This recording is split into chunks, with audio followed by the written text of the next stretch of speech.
सोचिए जरा, जब हमारे टूरिस्ट पर हमला होता है या जब हमारी कंट्री के बॉर्डर्स लहूलुहान होते हैं तो हम किससे उम्मीद करते हैं? नेताओं से, बड़े चेहरों से, देश की आवाज से।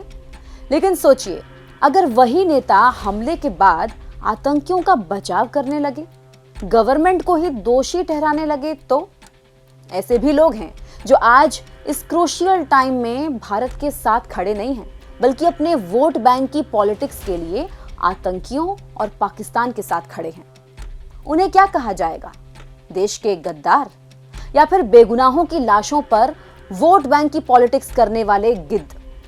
सवाल उठता है, ये कौन से चेहरे हैं जो गद्दारी की लैंग्वेज बोल रहे हैं, और आखिर क्यों और किसके इशारे पर ये ऐसा कर रहे हैं? इस वीडियो में आगे जानिए कि आतंकियों के सपोर्ट के नाम पर देश के साथ एक खतरनाक साजिश कौन सी चल रही है। लेकिन उससे पहले, अगर आपने अभी तक हमारे चैनल को सब्सक्राइब नहीं किया है तो सबसे पहले चैनल को सब्सक्राइब जरूर कर लें।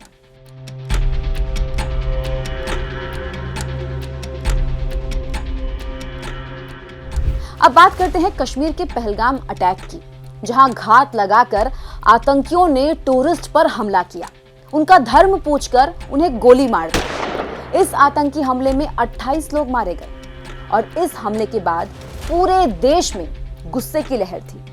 हर तरफ बस एक ही आवाज थी कि आतंकियों को सबक सिखाओ। लेकिन तभी शुरू होती है एक नई कहानी, जब कुछ चेहरे अचानक आतंकियों के वकील बन जाते हैं, जो डायरेक्ट या इनडायरेक्ट तरीके से सरकार को घेरते हैं और कोई ना कोई रीजन देकर आतंकियों को क्लीन चिट देने की कोशिश करते हैं। सबसे पहला नाम है देश के एक बड़े बिजनेसमैन और गांधी परिवार के दामाद रॉबर्ट वाड्रा का। पहले सुनिए उन्होंने पहलगाम हमले के बाद क्या कहा। जो गलत हो रहा है मुसलमानों के साथ कि जब वो अपनी प्रार्थना करते हैं, अगर बड़े तादाद में लोग होते हैं और वो बाहर रोड पे आना पड़ता है उनको, तो उनको रोक दिया जाता है या छतों पे रोक दिया जा रहा है कि आप यहाँ प्रार्थना नहीं कर सकते, या मस्जिदों का सर्वे हो रहा है कि हो सकता है कोई मूर्ति मिल जाए या कुछ भी ऐसे हो जाए जो संभल वगैरह में हो रहा है। तो माइनॉरिटीज़ को दुख लगता है। जो सबूत है कि उन्होंने आईडी देखकर उसके बाद उन्होंने चुना किनको उन्होंने मारना है या छोड़ना है, वो कहाँ से होता है? क्योंकि उनको सोच है कि मुसलमानों को दबाया जा रहा है, तो लोग ऐसे उठते हैं। सुना आपने, गांधी परिवार के दामाद रॉबर्ट वाड्रा ने गवर्नमेंट की पॉलिसीज पर सवाल उठाकर टूरिस्ट की हत्या को इनडायरेक्टली जस्टिफाई करने की कोशिश की। उधर राहुल गांधी आतंकवादियों के बीच भी मोहब्बत की दुकान खोलना चाहते हैं। पहलगाम हमले पर उन्होंने कहा कि जो हमसे नफरत कर रहे हैं, हमें उनसे भी मोहब्बत करनी चाहिए। The idea that no matter how much hatred someone spreads, the biggest and most powerful way to disrupt them is not to copy them, not to argue with them, not to fight with them, but right in front of their hatred, to place the idea of love and affection. Rahul Gandhi के हिसाब से जब आतंकी धर्म पूछकर गोली मार रहे थे, तब टूरिस्ट को मरने से पहले उनको जादू की झप्पी देनी चाहिए थी। शायद उनका मन बदल जाता।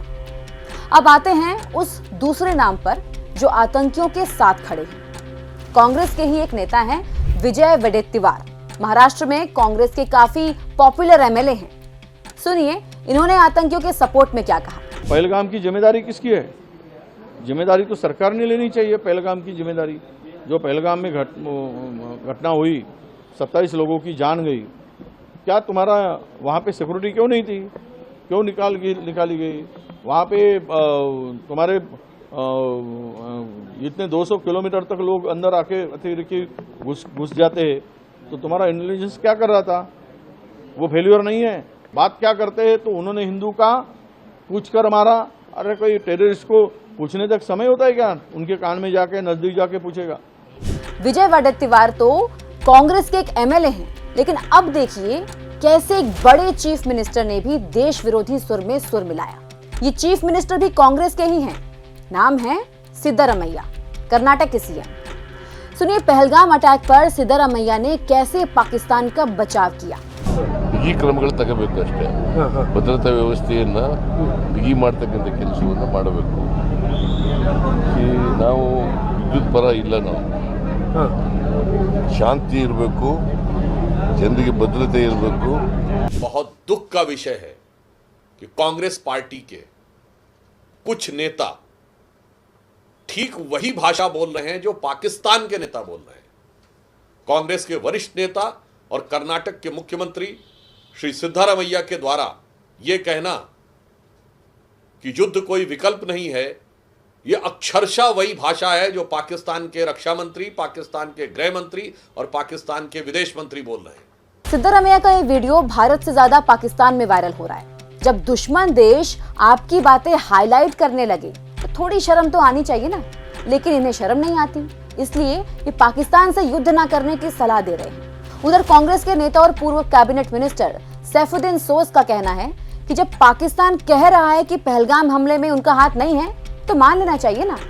सोज साहब, हम भी तो यही कह रहे हैं कि पाकिस्तान का हाथ है, आप भी मान लीजिए ना. Pakistan's word should be accepted that it is not involved in Pahalgam. It can be a situation that gunmen, terrorists, they sometimes go berserk.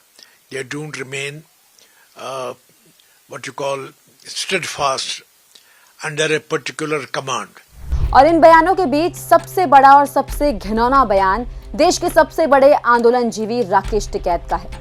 सुनिए वो पहलगाम अटैक को कैसे प्रॉफिट लॉस की पॉलिटिक्स से जोड़ रहे हैं. हमारे गांव में किसी का अगर कत्ल होता है तो पुलिस सबसे पहले उन लोगों को पकड़ती है, पूछताछ करती है जिनको उस कत्ल से, उस आदमी से फायदा होता है कत्ल होने के बाद.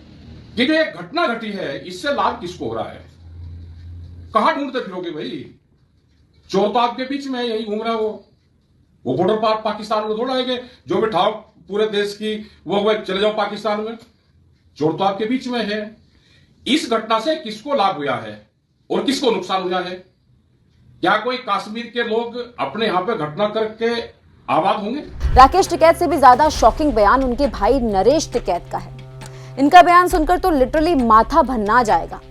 टिकैत साहब ने तो ये कह दिया कि पाकिस्तान के किसानों का पानी किसी भी हाल में नहीं रोका जाना चाहिए.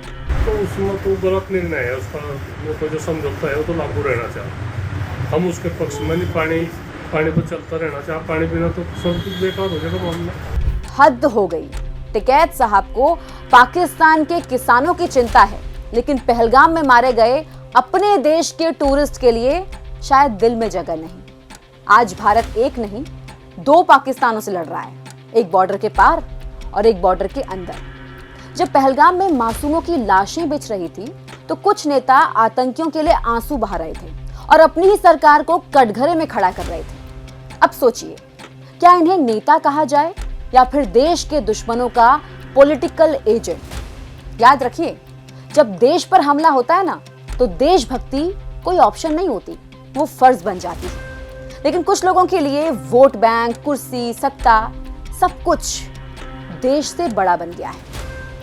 आज वक्त है अपनी आंखें खोलने का, समझने का कि कौन आपके साथ खड़ा है और कौन देशद्रोहियों के साथ. अब आप बताइए, आतंकियों के साथ खड़े होने वालों को क्या जवाब देना चाहिए? कमेंट करके अपनी राय जरूर दें. वीडियो पसंद आए तो वीडियो को लाइक करें, चैनल को सब्सक्राइब करना ना भूलें और देखते रहिए नो द नेशन गरिमा के साथ.